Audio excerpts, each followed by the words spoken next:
Hi Besiders! Welcome back to Besideus Indonesia's YouTube channel. Today we have another video, and this video is going to be another book recommendation slash book review video. And I'm super excited for this video because I'm going to be talking about my favorite book of all time, and it is Daisy Jones and the Six by Taylor Jenkins Reid. Before we get into that, I would like to introduce myself. My name is Calista. I'm 18 years old and I'm a part of Besideus Indonesia's marketing and social media division. Okay, so let's get right into it because I'm genuinely so excited to talk about this book. This book by Taylor Jenkins Reid. I feel like everyone should read this at least once in their lifetime. I don't know, something about this book is just really special to me. It's really unique. I love this book so much. I can talk about it for hours. It's kind of in the thicker side, but it's definitely not a heavy read. It's very entertaining, I would say. It's not going to bore you, and this is me just trying to get you guys hooked and get you guys to read this book. But I'm just gonna tell you guys a few reasons why you should read this book. Okay, the first one is the form of writing in this book. It's really unique.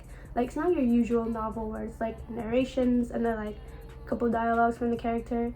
No, this whole book is just dialogues from the characters in an interview form. So you'll get to know someone, and then the book is interviewing them, the characters in this book, and it's just the characters telling stories or answering the interviewer, and the interviewer doesn't really say much.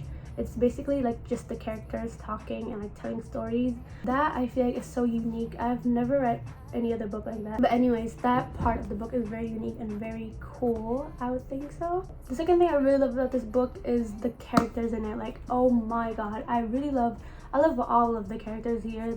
There's no clear protagonist or antagonist in this book, which they're just real characters, they have their faults, they have their flaws, but it doesn't make them necessarily a bad character or a bad person. It's just how real this character is, and I really love how Taylor Jenkins Reid makes me at least feel connected to the characters, and I can relate to some of them, and I feel the emotions they're feeling, which I really love. It feels like I'm experiencing some of the stuff with them, if that makes sense. And that is connected with the last thing that I really love about this book. It talks about some real stuff, some are controversial, such as abortion, but a lot of the other stuff here is just things that happen in life. It's not sugar coated. She makes the characters imperfect and flawed, and that's just what's so great about this book. It's just really real. She keeps it real, y'all, in this book. So that's something I really love about this book. So now I'm going to give you guys a little bit insight or a summary of what the book is really about. So as the title says, Daisy Jones and the Six. Daisy Jones and the Six is a band consisting of Daisy Jones and 6 other members. They're a band in, I forgot, the 70s, I believe. Yeah, they're a big band in the 70s. They're kind of I would say rock band, I think. But it's actually not, this was not the original band. The original band was a band called The Six, which consists of that 6 members. And then Daisy Jones joined the band, and Daisy Jones and the Six was born. Okay, so the first part of the book talks about when Daisy Jones was as her own artist. Not really about her life as an artist. It talks about her life before she came into this band. So it's just the stuff that she's dealing with and her background and everything. And at the same time, it's also talking about the band The Six and how they came together and how they got their fame, which is really the whole thing is just really interesting. And you see when Daisy Jones joins the band, there's a bunch of conflicts. There's a bunch of conflicts too beforehand, but as Daisy Jones joined the band, there's even more conflict, and that's what's really interesting. You get to see the dynamics, and remember that this is all the characters are all talking, so you see everyone's point of view. You see everyone's thoughts and everyone's opinions about what's happening, and that's really interesting because you get to see and you get to know and you get to feel what every character is feeling, and you get to know each and every character in depth, you get what I mean? I'm not spoiling anything. There are no spoilers in this video, but anyways, it's one night and one of their shows, they do a tour and everything. One of their shows, Daisy Jones just suddenly walked off the stage Like, she just walked off the stage and nobody knew what happened. Like, the audience didn't know what happened. But of course, us as the readers, we get to know like the things happening beforehand because we see everyone, like every one of the characters talking. The plot twist was not at all guessable for me, at least.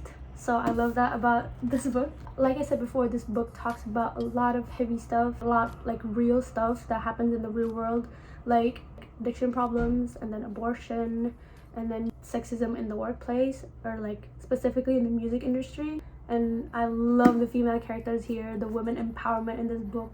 I love it so much. The feminism in this book is just like, I love it. Now onto the 3 interpersonal skills that I got from this book. First thing is self-confidence. You learn a lot about self-confidence, especially from Daisy Jones herself. As a woman, she knows her rights and she's very much confident in who she is and what she does for a living. She doesn't let people tell her what to do, which I think is awesome about her. Especially in this book is for women in the music industry, because a lot of people are going to take advantage of you. You have to be confident about what you can bring into the table. You know, like if you have skills, don't be afraid to show it. Be confident in who you are. Don't change anything for anyone, especially men. She highlights that in the book, y'all.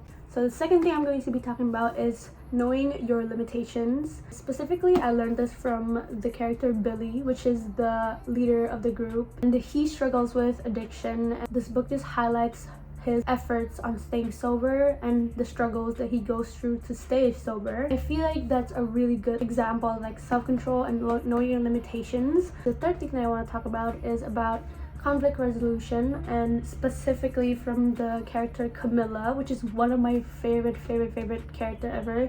She is a very like strong, fierce woman. She sets her boundaries. She resolved all of the conflicts very well, like all of her problems and like the conflicts that happened with her and Billy and all of the other stuff that she's facing. I feel like that's an interpersonal skill that we have to have, which is to find rational solutions to overcome problems and obstacles. And I love that about Camilla. Anyways, that is all for me today. Thank you guys so much for joining, and thank you if you guys have tuned in till the very end. Don't forget to follow our Instagram and our TikTok. It's gonna be in the description box below. And don't forget to leave a like and subscribe to our YouTube channel, and comment if you have any suggestions of like what you want our next YouTube videos to be, or like what you guys want to see us do in the near future. Hope you guys have a wonderful day, night, or week, and I'll see you guys soon. Always remember, beside us, always beside you. Bye guys. Makes me wonder who you think you play with. I'm beside myself.